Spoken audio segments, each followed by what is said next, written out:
Patrícia Andrade, que tá aí no Instagram, fazendo live, compondo, pregando, garota propaganda da Smart Fit, sempre teve essa vidinha tranquilinha de sucesso, de conquista? Ou já nasceu em berço de ouro? Meu Deus. Quem é Patrícia? Meu Deus, só faltei nascer na manjedoura.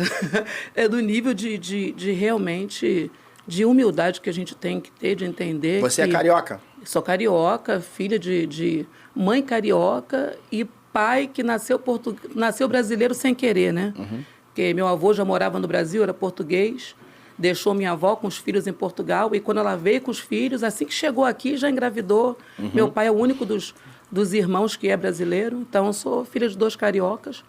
Filha de um branco com uma negra, sou mulata legítima, nem venha dizer que eu não sei que cor que eu sou, porque eu sei perfeitamente. Tu não é encardida, não? Não, não sou encardida, não. Sou Pode mulata falar isso? Sou mulata legítima. Não, o pessoal tem uns negócios esquisitos, né? Fulano é moreninha, amarelinha. Não, eu sou mulata. Sou filha de branco com negro, ponto e acabou. Uhum. Mas sempre tive uma origem humilde. Minha mãe, eu era pequena, ela deixava a gente com a minha avó para poder fazer o 2º grau normal à noite, porque minha mãe era costureira de confecções externa, né? Pior ainda, ganhava centavos por cada peça de roupa que ela costurava, virava noites inteiras, porque eu me lembro de acordar e falar, mãe, vamos dormir, e tá o quarto apagado, a máquina de costura funcionando, e só aquela luzinha, aquele foco, com a minha mãe costurando. Na verdade, era uma profissão bem comum, né? Era muito comum, principalmente porque era de baixo custo para quem contratava e supria uma necessidade básica, que era a alimentação de quem precisava de um emprego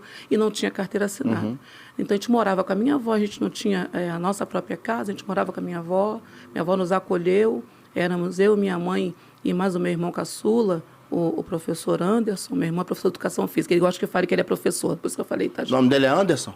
Anderson Barreto. Gente boa, com certeza. É isso, né? Todo Anderson é gente boa. Oh, meu Deus, olha, legislando em causa própria. Todo Anderson, ou é jogador de futebol, ou é pagodeiro, ou é professor. Pode professor ver. de educação Pode física. E ele diz a mesma coisa dele. Não, todo Anderson é gente finíssima, não aguento, gente, pessoal legislando em causa própria. Mas a gente cresceu com muita dificuldade, muita luta. E se eu fosse contar tudo, gente, minha mãe às vezes minha mãe comprava carne no mercado, comprava a mais barata que tinha. Minha mãe comprava osso, gente, osso, para fazer sopa de legumes para gente, para poder ter aquela coisa da carne dentro, comprava aqueles ossos e depois ia soltando umas carnezinhas que tinha em volta para ter carne na nossa sopa. Mas hoje você já comeu um filé mignon. Para a glória de aleluia. Hoje você já comeu filé mignon. A gente já comeu um filé, um salmão. Agora, Patrícia, me tira uma dúvida. Quando a gente conversou naquela live, você me contou uma história muito, muito doida da sua vida, que eu não sei fazer a cronologia. Eu queria que você pudesse compartilhar isso com a gente aqui, um pouco dessa história que você viveu e que faz você ser esse ser humano aí com essa disposição de acreditar. Porque o que realmente me impressiona em você é a tua fé. Eu vejo muita gente desistindo da fé porque não comprou o carro, porque não trocou a casa, porque não comprou o boné, porque o celular que ele queria, modelo tal, né? Eu sou um defensor árduo da fé. Até se a fé for outra. Sim, cada um tem direito de ter a sua. Né? Eu queria que você compartilhar um pouco dessa sua história. Gente, assim, ela tem um começo. Tem, né?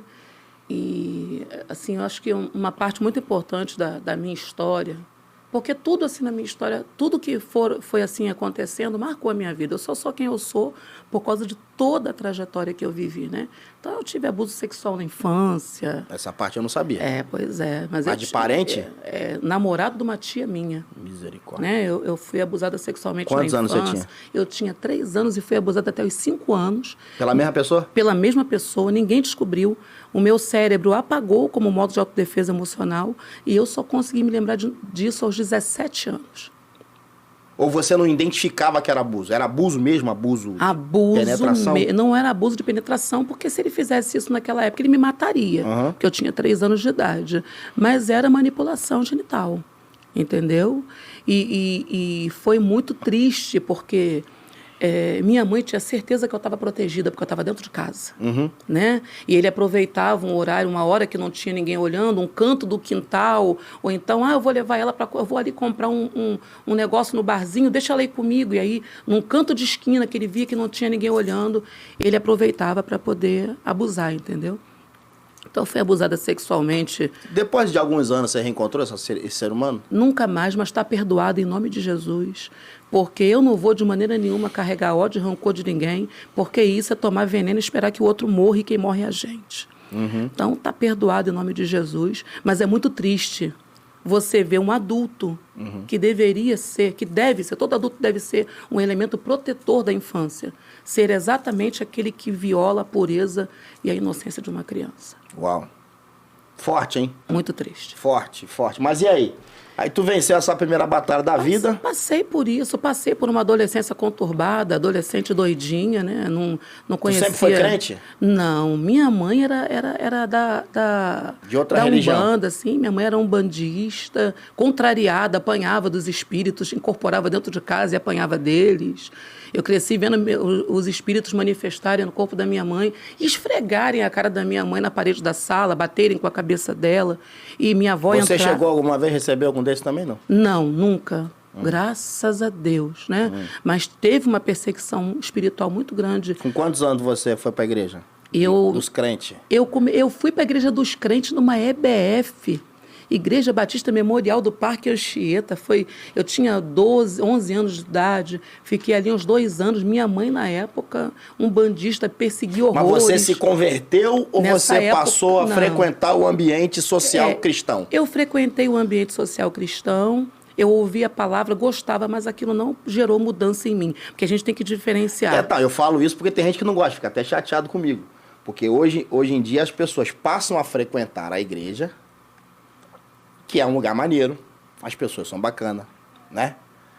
Mas de verdade não tiveram encontro. Não é clube, trata a igreja como um clube social. Mas é legal, eu acho maneiro. Mas é lugar, na verdade... Domingo dá pra fazer, eu vou pra igreja. Vou lá, ver meus amigos, cara solteiro, tem umas meninas bonitas. Vamos acreditar que um dia, né? Então, é um ambiente que eu sempre falo isso, todo feio arruma uma mulher bonita lá dentro, porque chegar lá, falta de opção...